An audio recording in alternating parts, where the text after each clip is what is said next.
Good morning everyone. So today's topic is terms of credit. In previous video we have read different credit situations. कि sometimes what happens, कभी कभी क्या होता है कि जो हमारे क्रेडिट है यानी जो हमारा लोन है वो हमारी लाइफ में बहुत ही पॉजिटिव रोल प्ले करता है और एक राइज अप हो जाता है हमारी लाइफ में कि हम बहुत आगे बढ़ जाते हैं लोन लेने के बाद.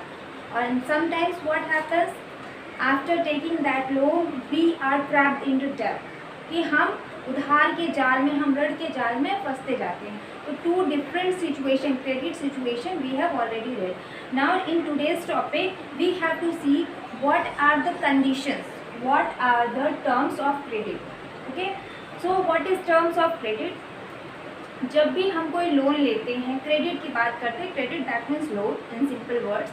तो जब भी हम कोई लोन लेते हैं, ठीक है, सिंपली आपकी बुक में भी एक एग्जाम्पल, मेघा का एग्जाम्पल दिया हुआ है कि वो बैंक से लोन लेने जाती है. तो अगर उनका एग्जाम्पल ना लेके हम ये एग्जाम्पल खुद के उसमें देखें, कंटेक्स्ट में देखें कि हम लोन लेने जा रहे हैं किसी बैंक से, कि हमें हाउसिंग लोन चाहिए या किसी भी तरह का लोन चाहिए, तो वहाँ जाने के बाद सिचुएशन क्या होगी.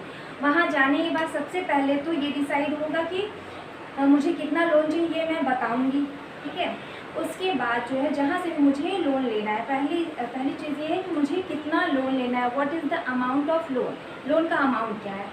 आफ्टर दैट सेकेंड थिंग हमें क्या देखना पड़ेगा कि मुझे जो है वो लोन कितने साल के लिए मिल पा रहा है. वो भी कुछ डिफरेंट सिचुएशन पे डिपेंड करती, कंडीशन पे, कि वो लोन मुझे कितने साल के लिए दिया जा रहा है. जितने साल के लिए दिया जा रहा है तो उसका इंटरेस्ट रेट क्या है, कि मुझे कितना उन्हें पर मंथ या पर ईयर जो है इंटरेस्ट रेट देना है. That is decided by them. I can't decide that. वो मेरे द्वारा डिसाइड नहीं होगा कि हाँ मेरा इंटरेस्ट रेट कितना होना चाहिए. ये जिससे मैं ले रही हूँ वो डिसाइड करेगा कि क्या इंटरेस्ट रेट होगा. Okay, and after that what will be the mode of payment, कि अगर मेरा मंथली या ईयरली जो भी है तो वो मैं किस तरह से पे करना चाहूँगी, वो जो इंटरेस्ट रेट मेरे पे आ रहा है वो मैं किस तरह से पे करना चाहूँगी. और उसके बाद जब हमने ये देख लिया तो सबसे बाद में एक चीज़ आती है, जब हम लोन सैंक्शन कराने जाएंगे तो वो जो है हमारे कुछ डॉक्यूमेंट्स को देखना चाहेंगे, ठीक है. तो वो जो कुछ डॉक्यूमेंट्स वो डिपेंड करता है कि वो आपके कौन कौन से डॉक्यूमेंट्स को मांगेंगे. May be salary slip, may be कुछ हाउस का देखना चाहे, मे बी कोई LIC जो आपने कराई हो वो देखना चाहे. कि मतलब पहले तो ये श्योर होना चाहिए कि आपकी जो सैलरी आ रही है, ठीक है, तो उसकी एक सिक्योरिटी, उसकी श्योरिटी होनी चाहिए कि आपकी पर मंथ कितनी सैलरी आ रही है. Then that institution, that agency can decide कि इतना लोन आपको दिया जा सकता है या नहीं दिया जा सकता है, ठीक है. तो ये सारी तो एक जनरल चीज़ें हैं. अब आप यहाँ पे आइए, जब हम लोन लेते हैं तो टर्म्स यानी कंडीशन, लोन लेते हैं चाहे वो जिस तरह का भी हम लोन लें तो उसमें कुछ शर्तें रखी जाती हैं. जो भी लोन हमें देगा वो कुछ शर्तें रख के हमें लोन देगा. ऐसा नहीं कि हमने लोन मांगा उसने इजीली दे दिया, नहीं, वो कुछ शर्तें रखेगा, उन शर्तों को मुझे फॉलो करना पड़ेगा. अब यहाँ पे आओ आप कि ये कंडीशंस क्या है, ये जो लोन की कंडीशन है वो क्या है. अभी हमने जो है अभी एग्जांपल मैंने आपको बताया कि पहले लोन अमाउंट डिसाइड होगा, फिर ड्यूरेशन ऑफ लोन कितने साल के लिए, फिर डॉक्यूमेंट्स रिक्वायर्ड, जो भी डॉक्यूमेंट्स उनको चाहिए मेरे बारे में, ठीक है, तो उसको बताने के लिए, फिर इंटरेस्ट रेट, कितना इंटरेस्ट मुझे पे करना है. इंटरेस्ट तो मैं पे करूँगी, अभी आपका प्रिंसिपल अमाउंट भी जो है जितना मैंने लोन लिया है वो भी अभी है. मोड ऑफ रीपेमेंट, मंथली करना चाहूँ या फिर क्वार्टरली करना चाहूँ या फिर जो है उसे ईयरली करना चाहूँ, तो मोड ऑफ रीपेमेंट.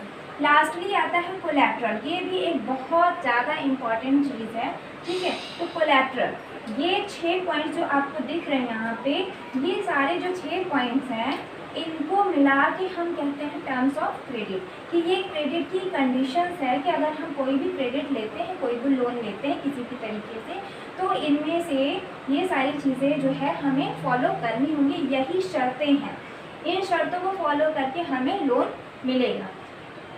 अब यहाँ बात आती है terms of credit vary from one credit arrangement to another. कि जो हमारा क्रेडिट जो हमें लोन लेना है वो ऐसा नहीं है कि हम कहीं से भी लोन लेने गए तो यही चीज़ें हमें फॉलो करनी नहीं। डिपेंड करता है कि आप लोन जो है किस तरीके से ले रहे हो, किससे ले रहे हो, डिपेंड ये करता है कि आप किससे लोन ले रहे हो। तो ये चीज़ें थोड़ा बहुत फ्लक्चुएट होता है, इसमें से कुछ चीज़ें चेंज होती रहती है, वेरिएशंस रहते हैं, and depends upon the credit arrangement कि किससे लोन लिया जा रहा है। हाँ, यहाँ पे अब आप देखो, हमें समझना है व्हाट इज़ कोलैटरल। ठीक है, कोलैटरल क्या होता है? आप ये कह सकते हो इन सिंपल वर्ड्स कि कोलैटरल ये है सिक्योरिटी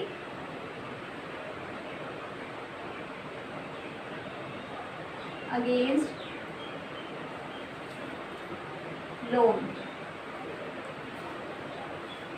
ये security against loan, that means कि जब भी आप किसी से लोन ले रहे हो, ठीक है, तो जो भी आपको लोन देगा उसे कुछ ना कुछ सिक्योरिटी चाहिए कि हाँ आप लोन चुका पाओ, अब भविष्य में चुका पाओ या ना चुका पाओ, तो कोई ना कोई वो सिक्योरिटी अपने पास रखना चाहेगा। आपकी कोई भी चीज़ जिसका अमाउंट उतना हो जितना आपने लोन लिया हो, उससे कम नहीं होना चाहिए। तो कोलैटरल देखिए क्या है, it is an asset that the borrowers own such as land, building, vehicle, livestocks deposit with banks. ठीक है, कि जो कोलैटरल है वो एसेट होता है। एसेट यानी वो संपत्ति होती है, वो बहुत ही वैल्यूएबल थिंग आपकी होती है, दैट द बोरोवर ओन्स।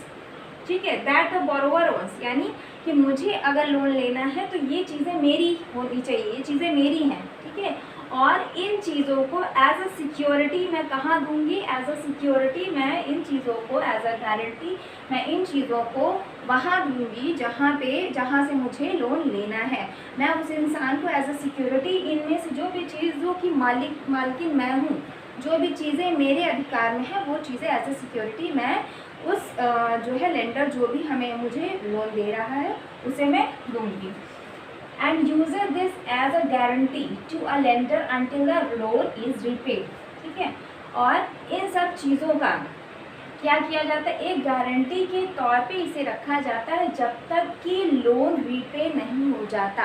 अगर मैंने 5 लाख का लोन लिया है, जब तक लोन रीपे नहीं हो जाता है तब तक इनमें से जो भी चीज़ जिसकी वैल्यू 5 लाख तक की होगी, जिसकी भी वैल्यू होगी, तो वो मुझे एज अ गारंटी जो है अपने लेंडर को देना पड़ेगा, उसके पास रखना पड़ेगा। ठीक है, तो it is called collateral, security against loan, कि जहाँ से हम लोन ले रहे हैं उसे एज अ सिक्योरिटी मुझे कुछ देना पड़ेगा। अब आप यहाँ पे देखो, व्हाई इज़ कोलैटरल रिक्वायर्ड? भाई लेंडर को कोलैटरल क्यों चाहिए?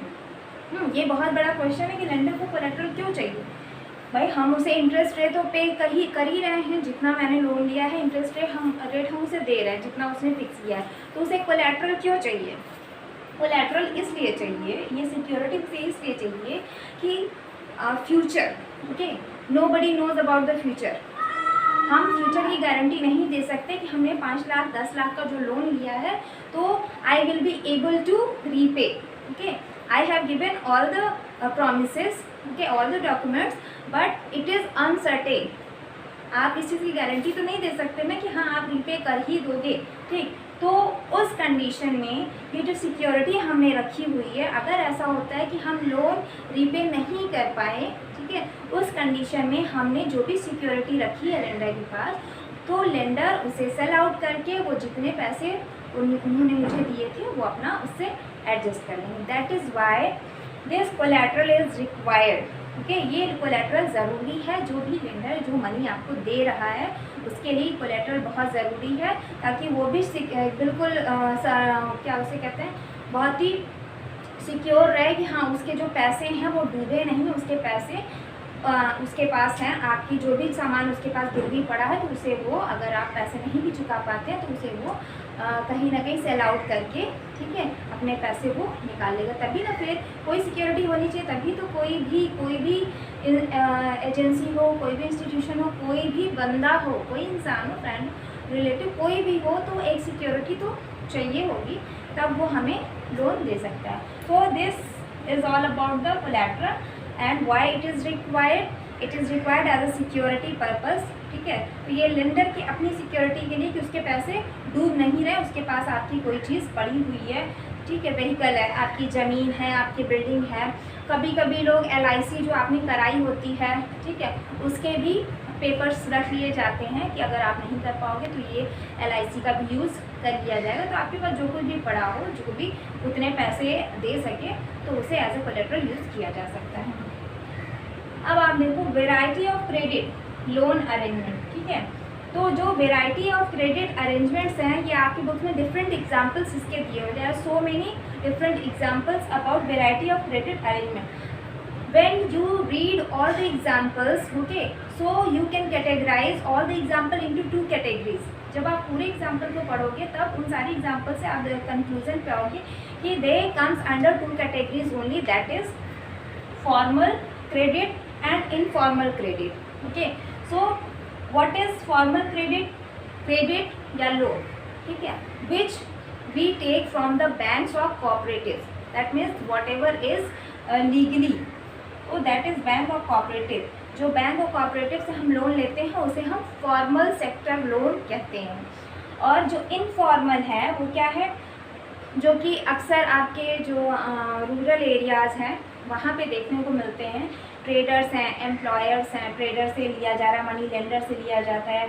एम्प्लॉयर्स यानी कभी कभी जहाँ भी प्राइवेट सेक्टर से तो बॉस हैं, बॉस से ले लिया जाता है कि हाँ फॉर सम टाइम, ओके, कि मुझे नीड है लोन की, मुझे कुछ पैसों की ज़रूरत है, तो वहाँ लिया जाता है.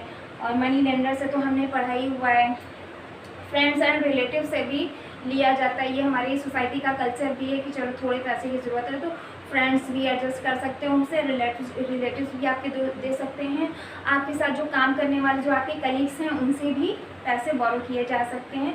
So this is all called informal credit arrangement. So students, I think this topic is clear to you, and in next video we will read about the formal credit arrangement, formal sector credit, and from where, which is the best, formal or informal. In next video we will see. So students, if you have any query, anything which is not very much clear to you, you can give in my comment section. I will try to sort out your problems. I will try to give you answer. Okay, so students, please subscribe my channel, like it and share it. Thank you.